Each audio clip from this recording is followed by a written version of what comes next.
Hello, everybody. It is Friday, May the 10th, 2024. It's been an interesting tech week. A lot of it was associated with the Apple's introduction of a new team of iPads, significant upgrade. They haven't upgraded the product for a couple of years. In technological terms, Verge talked about the 7 biggest announcements, but the biggest announcement of all wasn't intended by Apple. It was a consequence of an ad they ran called Crush, which has aroused enormous anger. TechCrunch, which is supposedly the voice of online tech media, described this ad as disgusting, and has even inspired Keith Teare, our technology maven, the author of That Was the Week newsletter, a technology newsletter that summarizes weekly events, to build his editorial around it. Keith is joining us, as always, from Palo Alto, the heart of tech country. Keith, before we get to it, let's run the ad. I'm sure most people have seen it, but let's watch it first, and then we can talk about why it's aroused so much anger.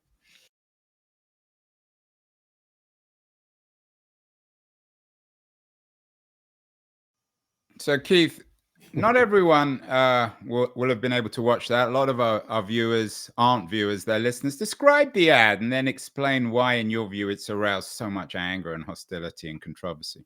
So what Apple does is it piles up lots of things into a crushing machine, like those machines that crush old cars into boxes. A variety of things, but it includes a piano, a guitar, some plastic toys, lots of pots of paint of varying colors, and a little guy, a crush guy, who gets crushed. That's the plastic toy. The Yeah, that's the plastic toy, and it also includes. I don't know how many people notice this, but some old iPads. So it's basically saying, here's all the stuff that we wanted to put inside the iPad. That's my interpretation. And then at the very end, after the crushing is done, it lifts up and there's a new iPad that presumably is the product of what you might think of. Yeah, it's for an old Marxist Hegelian like you, Keith. This is a commercial version of Marx's engine of history. Unstoppable. It's creative destruction, Andrew, is what it is. It's creative destruction because the message is creation, not destruction. So it's a great. I thought it was a very good ad. They've since withdrawn it. We'll talk about why, which seems also very odd. Why, again, going back to this TechCrunch headline, in your editorial, you said it's been an interesting 72 hours at TechCrunch. We also joked before we went live that if Mike Arrington still ran TechCrunch, Devin Calderway, who wrote that the Apple Crush ad is disgusting, would have already been fired. But what offends people about this? Well, to try to empathize with the detractors, I think they're sitting in like the royal box at the theater, observing the proles down below, and reflecting on from the position of high culture, looking at this as the destruction of tradition. They don't like the destruction of tradition or the way things used to be done, and they are reacting to Apple's assertion that the iPad can replace, for most people, all of those things that get contained within the new iPad. Rather than, I don't think crushed is the right word. They're using a crusher to create a containment inside. Well, let's give TechCrunch, to be fair, let's explain what they argue. And I'm quoting the TechCrunch piece. What we all understand, though, because unlike Apple ad executives, we live in the world, is that the things being crushed here represent the material, the tangible, the real. And the real has value that Apple clearly believes it can crush into yet another Black Mirror. Is this just hardcore anti-tech stuff, Keith? From TechCrunch, of all places. It's rhetorical flourish, really, because, of course, an iPad is real as well. An iPad isn't pretend, it's real.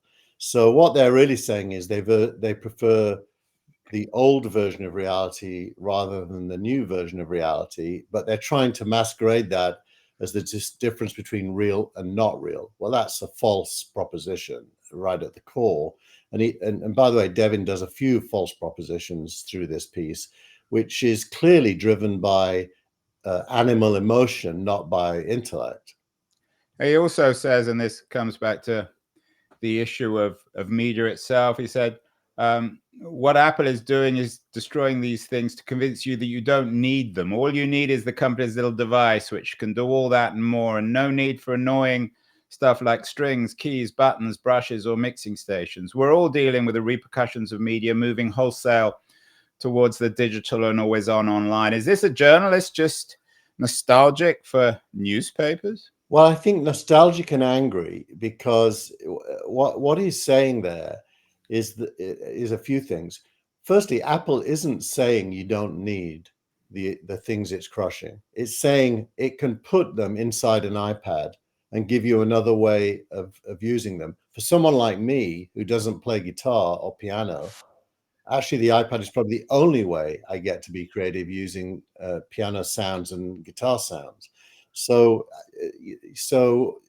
the false proposition there is that Apple is seeking to replace. It isn't. It's seeking to incorporate. That's what it's doing. And the irony of all this, and correct me if I'm wrong, is that this new announcement or this new cycle of products, the iPad products, aren't very revolutionary. They're just another upgrade. They're not talking about radically reinventing media. Yeah, at the end of the day, and this was said by, I forget the guy's name on YouTube that does all the reviews that recently that have been hammering various AI things, the African-American guy, I'm blanking on his name, but he said, at the end of the day, it's still an iPad. And an iPad is a device searching for a use case. I use it for reading mostly, to be honest. Sometimes I use it for email, but rarely. So I think the iPad is still just an iPad. I don't use it for Final Cut Pro. I use my desktop for that because it's easier to use. So I think at the end of the day, this is I use the word snowflake. Maybe you can put up that graphic. Yeah, I knew you would somehow manage to squeeze in your right-wing views, Keith, on this. Snowflake. Why is this snowflake? Well, this term snowflake was almost created for this moment.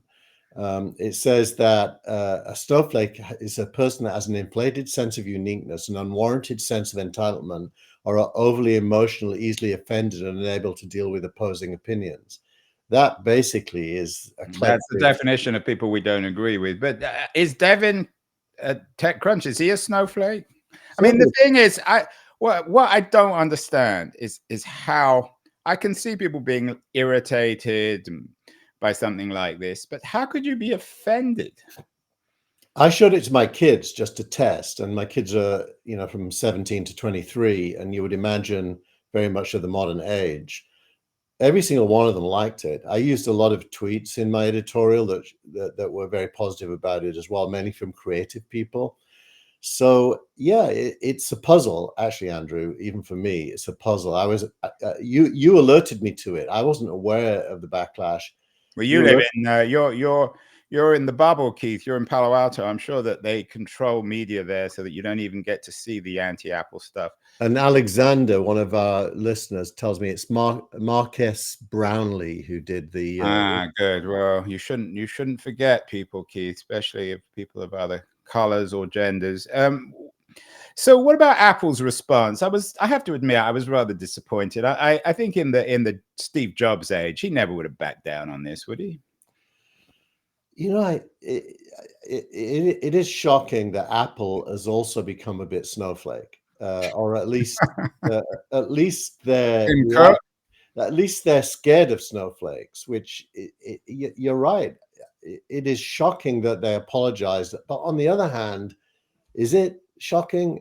It's kind of like to be expected in this day and age where nobody wants to be controversial.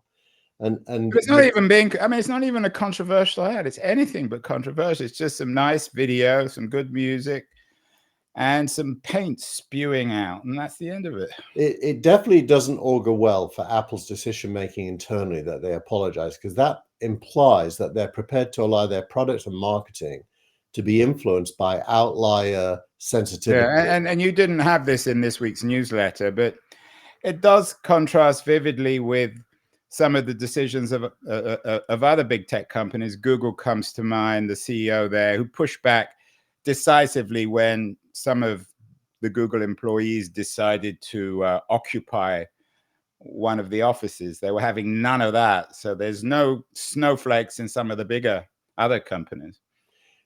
Well, they probably are, but they're not winning right now, at least in Google. But maybe it's the marketing people who are particularly sensitive and easily swayed. I'm not sure if they're snowflakes. They just don't like controversy.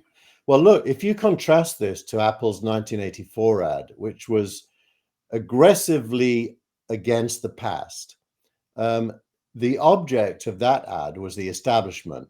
Yeah, we should show it, but we don't have it on. And the establishment was defined as IBM. So they wanted to destroy IBM PCs. That was the core of that ad. And at that time, everyone loved it because everyone was anti-establishment. What's happened now is the mood of the nation or the world has become highly individualistic and oversensitized.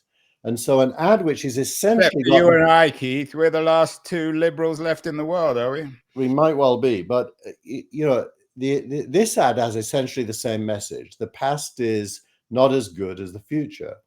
And that's the title. Of course, it comes with your dreadful AI art, which certainly speaks of the past being worse than the future. But the title of your editorial is "Hating the Future." I mean, the other problem here, Keith, is anytime anyone's critical of technology, people like you come along and say, "Oh, they just hate the future." I mean, you can be critical of the future without hating it. Well, I think you can also love guitars and pianos without hating this ad. I agree. So I love guitars and pianos. I wish I could play them. I would love that, and I'd have one in my house and I'd play it, but I can't. So I'm not against artifacts of the past. I love them, but neither am I against incorporating their functionality into something I can use. That seems great to me. Yeah, so, and what's interesting is what's left out of here are the two most important things in terms of and we've talked about this endlessly on the show, the economic crisis of the creative class. Firstly, the reality, the dark reality of AI on the horizon. And secondly, the business models. I mean, at least Apple sell their stuff. They don't sell it off advertising. So they're not undermining guitarists or pianists or filmmakers in the sale of iPads. In fact, they pay them a lot of money for streaming on Apple Music, and they promote developers producing fantastic sketching tools or painting tools and so on. So Apple genuinely is very pro creator. Yeah, there you have it. Anyone from Apple watching, you can advertise on That Was the Week. Keith, what should we charge them? $1 million an hour? You know, just because they're Apple, I think it should be 2 million. Yeah, well, we might accept $1 million, so we'll take calls after. So, leaving aside this, which is an interesting story, but I don't think it has much legs. What else happened this week, Keith? Anything interesting? You know, now you're making me use my memory. There was a lot. You could have used your iPad. Maybe the next video will be of human beings being put into the crusher and their brains being spewed out. There's a lot in the essays of the week section. It's heavily dominated by venture capital news and by pandemic era companies losing money news. Yeah, I sent you that FT piece on the pandemic era winners suffering $1.5 trillion fall in market value. And some of the companies, a couple of them surprised me. Pinterest is included, and Tesla is the largest. One would assume Zoom. None of this is surprising. I mean, wasn't that inevitable? Yeah. I mean, in the same way that when the world changes, there's always winners and losers. I mean, there's the change that's happening now, which is the growing nationalism, is feeding a military sector that really wasn't even in existence during COVID. So when the world changes, there are winners and there are losers. And those companies' destiny is tied to what's going on in the underlying world. So absolutely, it was very predictable. A friend of mine, John Callahan, is at True Ventures. They were one of the first, if not the first investor in Peloton, which is mentioned in this article.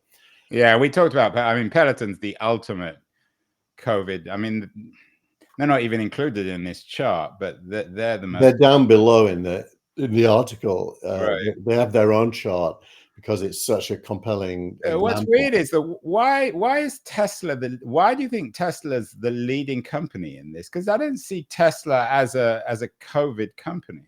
Actually, if you look at the math on that, Tesla has lost the least. So the bigness of the chart is to do with its retention of value. And so they've lost the least because Tesla has grown massively since, I'm going to sneeze, I think. Tesla has grown massively, excuse me, predictive since COVID. I think it more or less doubles production every year. So Tesla's the least of the losers, but it still has marginally lost since COVID because people during COVID started buying things. I don't know if you remember that, but people started buying. And it comes back to the ad about we've returned to the real world for all the Apple haters of the iPad world and the defenders of the real. We've returned to reality. We don't mostly spend all our time now on Zoom, and that was inevitable. Agreed. And Zoom's a big loser as well, huge loser. Although if you look at the value of Zoom from pre-COVID to now, it's still growing significantly and it's still a great company. So all of these things have to. Although we don't use it, we still use Restream. Yeah, Steve Gilmore still uses it.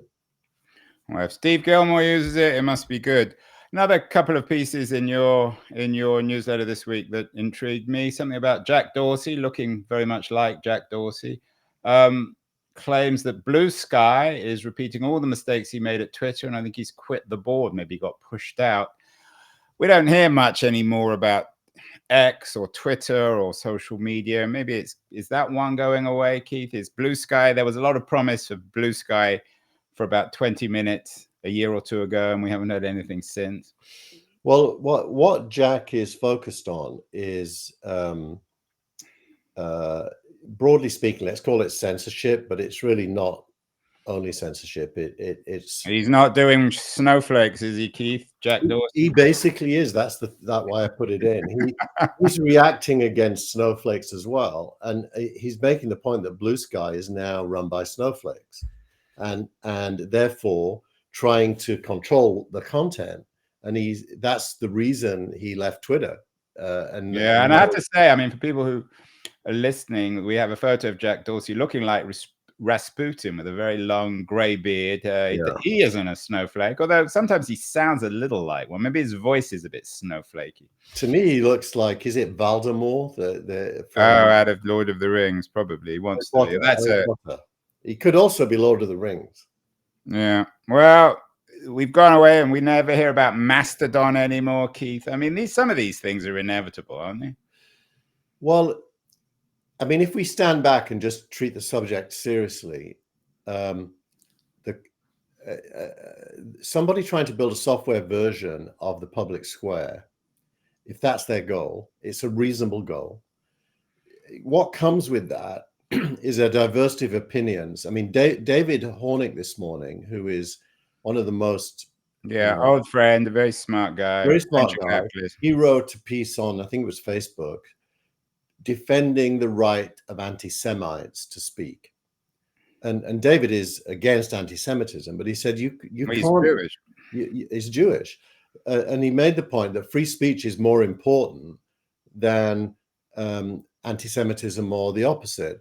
You have to support free speech. Then you give them enough rope that what comes out is how obnoxious they are. So we're living in a moment where David Hornick's very correct views, in my point of view, and not the dominant. But I take your point, but that's got nothing to do with the failure of Blue Sky and and Mastodon. Is it, or are they actually? Is Jack Dorsey saying that Blue Sky is trying to censor what people can say on Yes, it? he Because is. on the other side, you've got Trump now with his own social media platforms that are doing the reverse in some ways.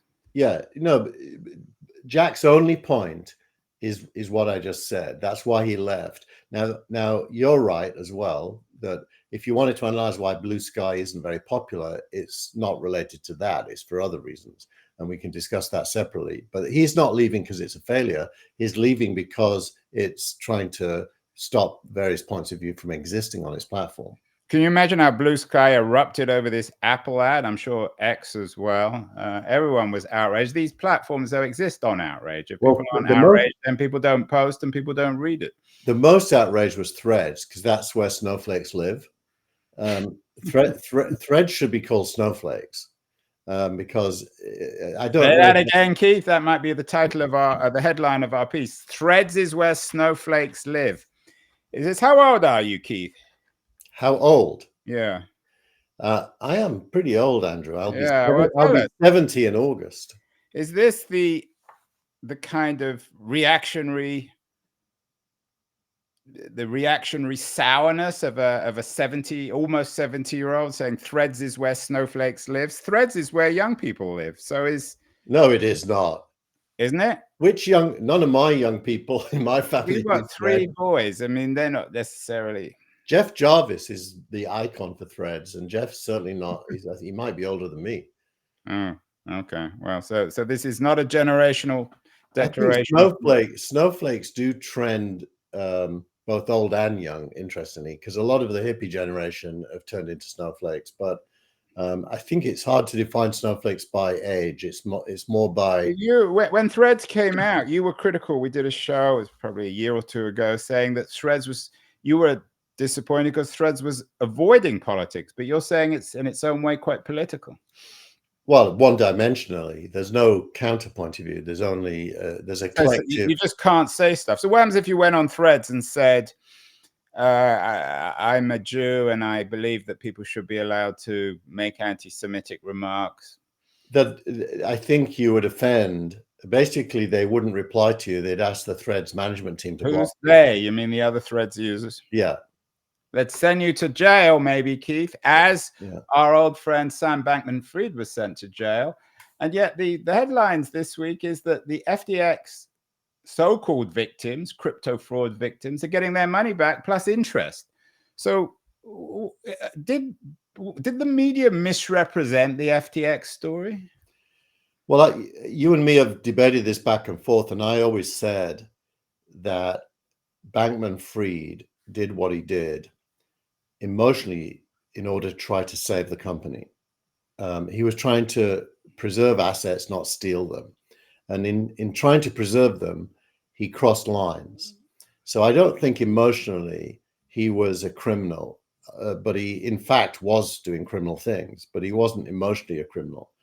And the fact that the money is now being returned and then some, by the way, which won't satisfy everyone, because the reason that's possible is because Bitcoin and other coins have gone up in the meantime. And they would argue that if they were fully paid out, they would get all the gains from day one to today. They're not getting that. They're getting their original money as it was then, plus some interest. So they still would argue that they've lost in total value.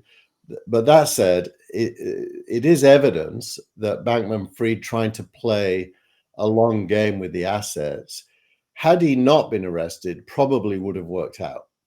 Yeah, I mean, I think he is inevitably going to be, quote unquote, rehabilitated. Michael Milken was also rehabilitated.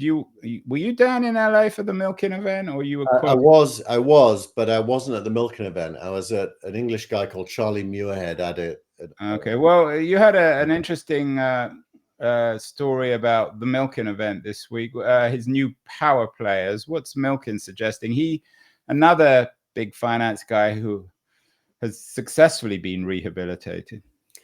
So the Milken conference is a private equity conference, meaning all kinds of assets other than public stocks are under discussion. to a certain, it's also some public discussions, but it's mainly private equity. And venture capital is a subset of private equity. And the point of this article, which The Information wrote, by the way, it's a very good article, is that venture capital is so much in the doghouse now from the point of view of investors in assets that it was relegated to the last session of the conference on day 3 when most people have already gone home. And the key narrative was that venture capital only produces fictional gains called MOIC or TVPI. It doesn't produce distributions, that is to say, actual cash going back to the investors. And so venture capital is in that environment, which is a super important environment. Yeah. So is it time for counterintuitive investment in VCs? Oh, absolutely. This year and next year and the year after are going to be the best times to have invested in venture at the very time when nobody wants to. Wow. But not for snowflakes, Keith. Snowflakes are still greedy. So that's the ambiguity of a snowflake. And then before we get to our startup of the week and our X of the week, you said you're also down in LA. What were you doing there? Which event? So I was actually doing 2 events simultaneously. One was virtual, the other was physical. The physical one in LA was CogX. Charlie Muirhead is a British entrepreneur trying to reproduce a TED-like combination of entertainment, design, and tech, and attracted a crowd of well over 1,000. Like I had lunch with the CFO of Sony Entertainment and the head of biz dev, and also the person in charge of marketing Amazon Prime Video. I also met the founder of Epic Games there. Were you a speaker or you were an attendee? I was only an attendee there. I was meeting some of my investors who were there attending. Any snowflakes there? Oh, lots. It's LA. I mean, basically, I went to a restaurant on the last evening, and 90% of the menu was vegan. So you mean? And by the way, with this, it's pronounced vegan, Keith. vegan. And by the way, this was an Italian restaurant, which you mean that you everyone who eats, as you would say, vegan, are they all snowflakes? I will give people the space to do whatever they want, but I will judge them. And I think not eating meat, unless it's for ethical reasons, is certainly not for health reasons. Well, you're going to drive off our significant vegan audience, Keith. They're all going to be offended. You're going to get posted. You're going to have a witch hunt against you on Threads. Of course, you won't watch. And speaking of vegan, your startup of the week is called Wave. Maybe they borrowed it from Vave. What's Wave up to? An interesting company. Are they allowed to use that term, given the Israeli company that got acquired by Google, the map company? Yeah, that's Waze. Yeah, but it sounds a lot like it. Yeah, well, obviously they are allowed because they did it. And they're in the same business. Not really in the same business. So what Wave does is it does what, there's a couple of subtleties here. There's a huge debate in the self-driving car tech community about whether you need radar, called LIDAR or LiDAR, in order to be good at creating a self-driving car. And Elon Musk says you do not, and he stripped all the LiDAR out of Teslas, and all he uses is cameras and computers. Which is why they crash all the time. Actually, the new ones are fantastic. The new version of the Tesla self-driving, you could go on YouTube and do a search. It is actually exceptionally good. And what Wave are doing is the same thing. They have the same opinion as Elon, but they have an open source approach, which is to say that they're offering their technology to any car company. Yeah. And because all new cars come with surround cameras, they can just plug in their models in a computer, leveraging the cameras in the car, and produce an equally good experience as the new Tesla software, if not better. And they're getting a lot of traction. They just raised money, over $1 billion of new money from SoftBank. And is this a UK-based company? It is. It's UK. Because Mike Butcher reported on it for TechCrunch. So this is all good news, Keith. What would the critics of the future say? We still want to keep our hands on the steering wheel? Yeah, that's a picture of a Ford Mach-E there, by the way, which is I own that car, and it does not do I soft. bet you don't have it in orange, though. I would never buy a car in orange or yellow or green. Well, you accused me before we went live of being gay because I want to buy the purple iPad. So are you suggesting that anyone who buys it in orange is gay? I didn't accuse you of being gay because that would imply there's something wrong with being gay. I complimented you on your gayness. But you observed it. Yeah.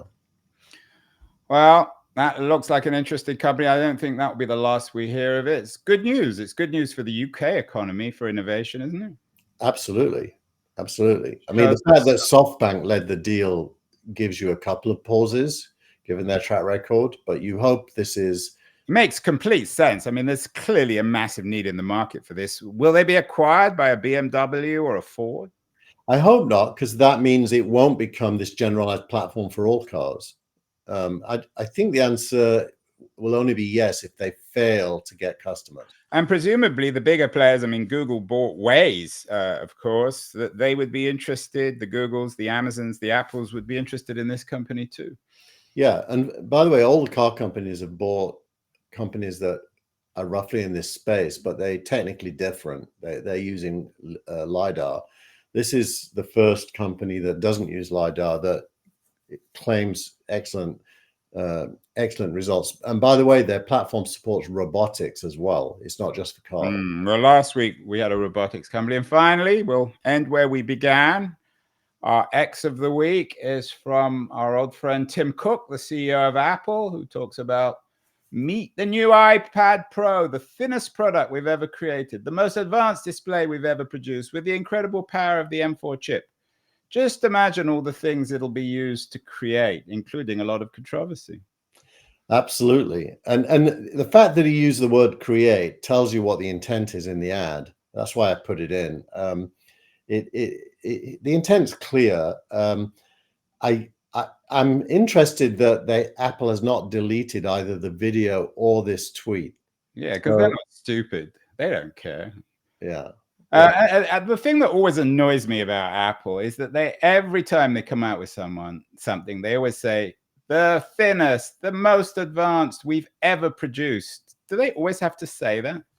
By the way, have you noticed that nobody was concerned about the trumpet being crushed? It was all the guitar. Why was that? Why is that, do you think? Because I think snowflakes have a blind spot when it comes to trumpets. Makes total sense, Andrew. Yeah. What about this idea of Apple always saying the biggest, the best, the fastest, the smartest? Well, should they drop that? Because doesn't it get boring? It's inevitable. If it isn't, then they wouldn't announce it. Well, as a user, I'll tell you, I have the 11-inch iPad Pro 4th gen, and I use it for reading in bed before I go to sleep, and it's quite heavy. So your wrists definitely feel that you're holding something, and so thinner and lighter appeals to me as a buyer. So I think they just must know that from their surveys. And you and I are very opposite kinds of consumers. We'll end here. We should announce what we're buying next week when the iPad comes out. You've already ordered. What are you buying, Keith? I got the iPad Pro 11-inch with the keyboard and the pen and the pencil, which is the smaller screen. I always think you like the biggest. Why are you going for the I would have the bigger screen if I was replacing my laptop with it, but I'm not. I use it for very specific things where the smaller screen is better. Reading books is probably my biggest use. Well, I'm always obsessed with value, so I'm going for the iPad Air 13-inch, which is not going to cost me a great deal once I trade in. So there you are, Apple. You got a lot of free advertising. Next time we talk about you, you're going to be our advertiser. Have a good week, everyone. We'll see you next week. Thank you, Keith.